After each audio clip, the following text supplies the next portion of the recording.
Scott Van Rixel joins me now. He's the Chief Executive Officer of Bhang Inc., CSE traded under the symbol BHNG. Scott, welcome. Well, thank you for having me. Scott, quickly, what is the business model of Bhang?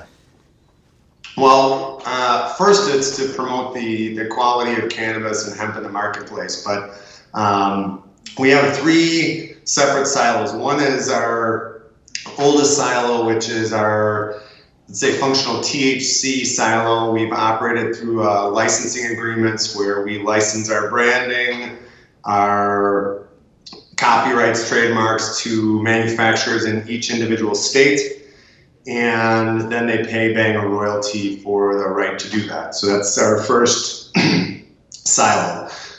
Second silo is our hemp and terpene products. Those Bhang either manufactures or has manufactured for itself, and then distributes that through online distributors and retail outlets. Last is the brokerage. Because of our position and our history in the hemp and CBD space, we have created enough relationships that we're able to have a conduit of CBD isolate, full spectrum, broad spectrum products that we buy and then in turn sell. And that does two things. It lets us keep good relationships with those farmers, those manufacturers, but it also lets us buy in a larger volume than we would necessarily need for our own goods, and provide those products into the marketplace at a margin, and while still maintaining that, again, relationship with those distributors or manufacturers. Right. Okay. So, how does where does the bulk of your revenue come from? In the past, I would say the bulk had come from our licensing model, because that was our principal revenue source. Now, as we move forward, it transitions away from that into the direct sales of CBD and hemp products and terpene products, as well as the brokerage itself is supportive of that. Okay. Interesting. So how have you found it? I mean, you're relatively recent to the market, and is it your sort of experience that the market is still very receptive to new stories in the cannabis space? I think when you say news stories, I think there's lots of companies, obviously you can look at the amount of listings that have occurred over the last 24 months and it's exhaustive. What sets Bhang apart is our model really always has been and will continue to be focused on brand.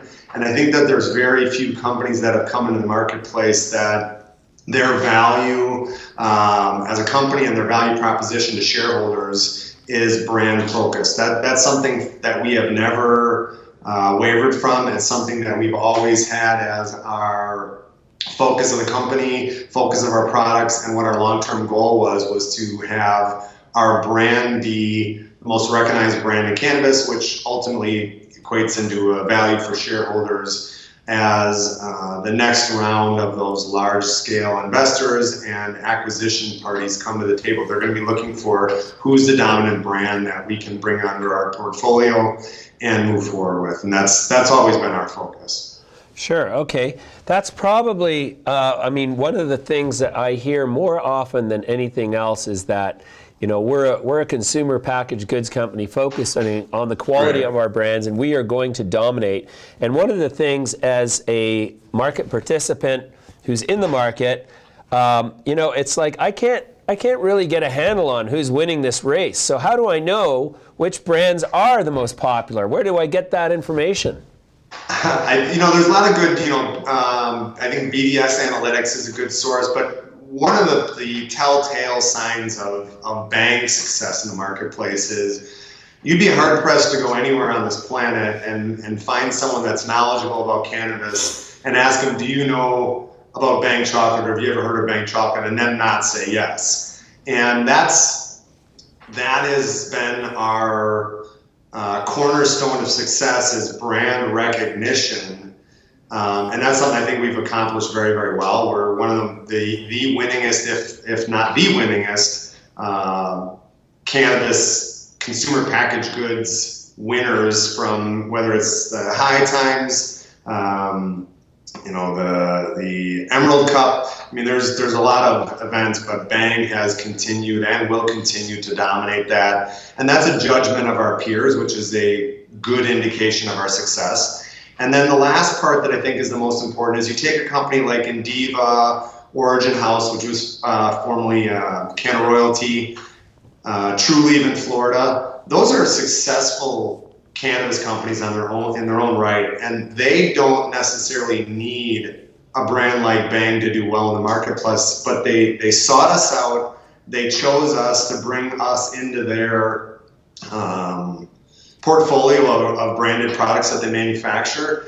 And that's, I think, probably the greatest reflection of our success in the marketplace is a company like True Leaf or Origin House, who is very capable of building a brand on their own and being successful with it. They instead chose to be a licensee of Bangs because they felt that we dominated in that product category unlike any other product in that category. And that's, I believe, the greatest reflection of our success is our successful peers want to be part of the Bang story and a licensee of Bangs.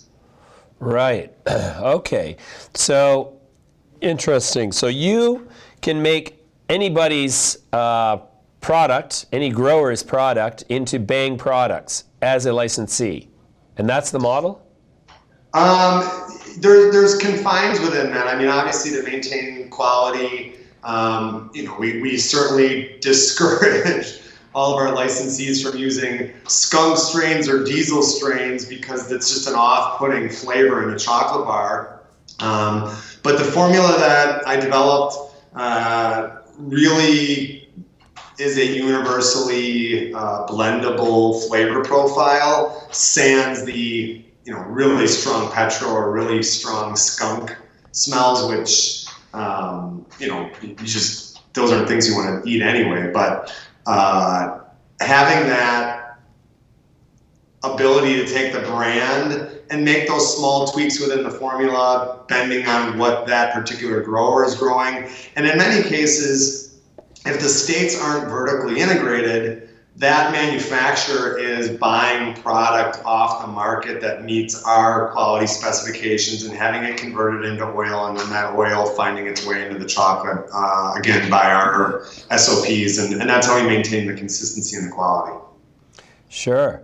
Do you feel at all concerned about the eventual federal deprohibition and legalization of cannabis in the U.S., opening the door for major confectioners brands like Hershey and Nestle to come in and sort of run rampant in your marketplace and potentially dislodge some of your market share? I think history shows us that those companies very rarely take their successful product lines and change them. If you take Hershey and say, okay, are they going to do a Hershey Green?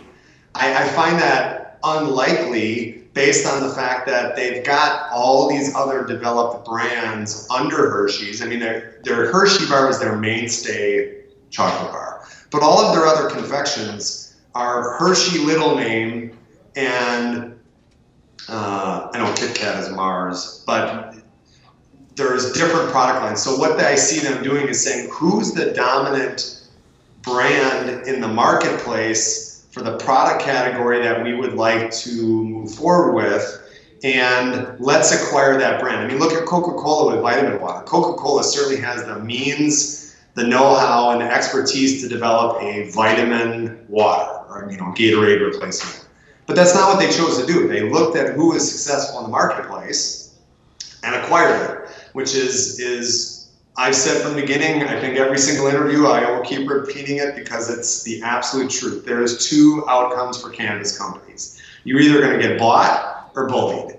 And no cannabis company is going to get big enough to make a play on Coca-Cola or Miller or Hershey or any of these titans of industry. So what a sensible cannabis company is going to do is develop products and develop brands that are going to be optimal targets for those gorillas to buy. And that's what Bang's focus is. We have 16 plus brands in a myriad of different categories, and each of those has been developed to have a relationship with a particular consumer type. And when Hershey shows up, I mean, chocolate's probably an anomaly for us because that was our cornerstone product. But if Hershey was going to get in the cannabis space, I really don't see them doing a Hershey Green. Maybe, not likely. What I more likely see them doing is saying, let's bring a brand into our portfolio, into our manufacturing process that's already established, is already well recognized, and is considered to be the premier product in the marketplace, and that would be Bhang. Wow. All right, Scott, that's a great introductory conversation with you. I've not tried Bhang chocolate, but I'm certainly going to hunt it out the next time I'm in the States. All right. Thanks very much for joining us. We'll come back to you soon. I had to throw my little cup pitch in there. All right, we'll see. Always got to be marketing. And I appreciate what you do. I appreciate you having me on, and I look forward to speaking to you and your listeners again. Thank you for your time. Sounds great. Thanks, Scott. Bye.